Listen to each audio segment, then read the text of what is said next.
Noël, synonyme de partage et de retrouvailles familiales, est aussi un moment où l'isolement des aînés se fait cruellement ressentir, notamment dans les EHPAD. Selon le rapport de la Fondation de France, 5 millions de personnes sont en situation de solitude et parmi eux, une personne âgée sur 4.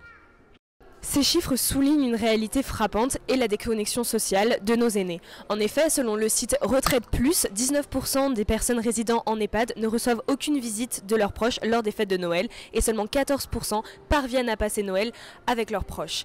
Ainsi, ces chiffres soulignent une réalité où la convivialité attendue des fêtes de Noël laisse place à un sentiment d'abandon et accentue l'isolement déjà présent parfois depuis longtemps. Face à cette réalité, des projets comme Une lettre pour Noël jouent un rôle crucial. Initié par Emma et sa sœur Léa, ce projet permet à des anonymes de rédiger des lettres adressées ensuite à des personnes résidant dans un EHPAD. Ainsi, elles permettent de recréer une reconnexion sociale allant chercher des personnes que nous plaçons souvent, malgré nous, au banc de notre société.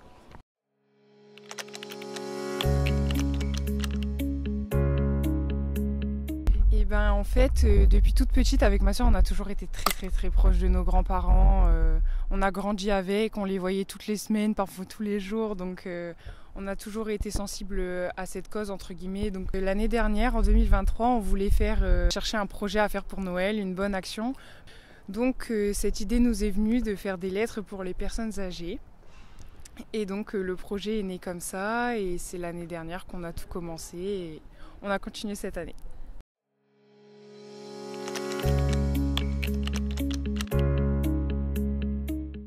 Alors l'année dernière, on n'a pas commencé avec un très grand EHPAD, comme c'était la première année. On a commencé avec un EHPAD sur Arras, parce qu'on est toutes les deux d'Arras. Donc forcément, ça nous tient aussi à cœur d'impacter notre ville, la ville où on est né et où on a grandi. Donc on a fait un EHPAD là-bas où il y avait une vingtaine de résidents. Donc pour commencer, c'était bien. Et une fois là-bas, les résidents, ils ont eu quand même un petit peu du mal à accepter nos lettres, à accepter la démarche. Certains étaient très heureux, mais d'autres étaient plutôt réticents et ne voulaient pas des lettres. Mais malgré tout, c'était une bonne expérience et on a décidé de continuer cette année. Cette année, par contre, on a décidé de prendre un EHPAD qui sera plus grand. Donc cette année, c'est 67 résidents au total.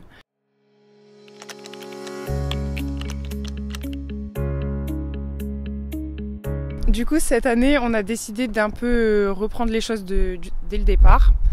Donc ma sœur, de son côté, elle est rentrée au lycée, donc on a impliqué sa classe. Et moi, après, dans l'association universitaire dans laquelle je suis, j'en ai également parlé et j'ai eu une quarantaine de réponses positives. Donc en fait, on est arrivé facilement à la soixantaine de lettres. Et si vraiment le chiffre dépasse, on va contacter un autre EHPAD pour pouvoir à faire plus d'heureux, entre guillemets. Donc, la collecte, elle se fait soit par mail, soit en main propre.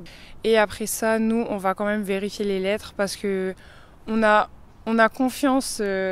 On a confiance, mais on préfère vérifier parce qu'on s'est engagé auprès de l'EHPAD. Et donc, s'il y a une lettre qui rend une personne, qui touche une personne, mais dans le mauvais sens, après, c'est notre responsabilité qui est engagée. Et une fois que ce processus a été fait, on met tout dans des lettres. Après, on va nous-mêmes à l'EHPAD les distribuer en main propre.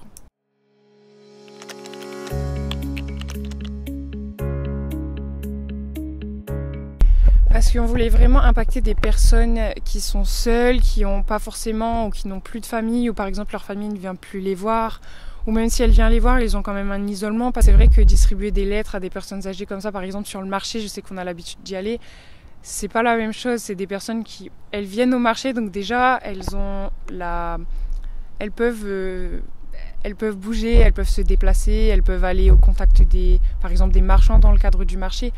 Donc elles sont peut-être isolées, mais pas de la même manière qu'une personne qui va être en EHPAD. Ces initiatives, aussi modestes soient-elles, permettent parfois de briser le cercle vicieux de l'isolement.